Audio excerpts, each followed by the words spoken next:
فکر میکنی مدیتیشن یعنی یه جا بشینی و روی نفست تمرکز کنی و یه سری کارهای مقرراتی انجام بدی و بعدش خسته بشی و دیگه اون کار رو انجام ندی.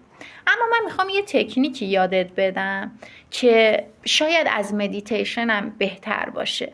قبل از اینکه تکنیکو بگم، واسه اون دسته از افرادی که به شدت افکار شلوغی دارن 100% من بهشون مدیتیشن رو توصیه میکنم. چرا؟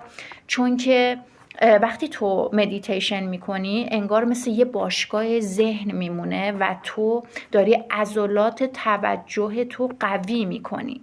اما اگه این کار برات سخت و نمیتونی و حالا افکارت به شدت هم حالا اونقدر آشفته نیست، تو میتونی مثلا اگه داری ظرف میشوری واقعا صدای آبو گوش کنی، دستاتو حس کنی، در همون کاری که داری میکنی رو توی لحظه باشی و این بالاترین مرتبه حضوره. تو دیگه نیاز به مدیتیشن نداری، به خاطر که تو همون لحظه‌ای که هستی حضور داری. ما همه این کارا رو میکنیم، مدیتیشن میکنیم که به این لحظه، به این حضوره، به این توجه و تمرکزه برسیم.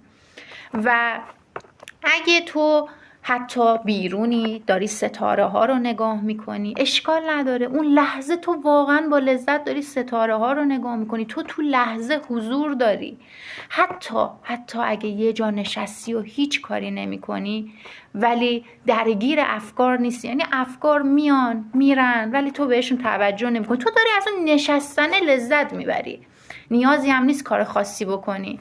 و اینجوریه که به نظر من شاید خیلی حتی زیباتر باشه از مدیتیشن. تو توی لحظه قرار میگیری و کافی توجه تو بیاری توی همون کاری که اون لحظه داری انجام میدی.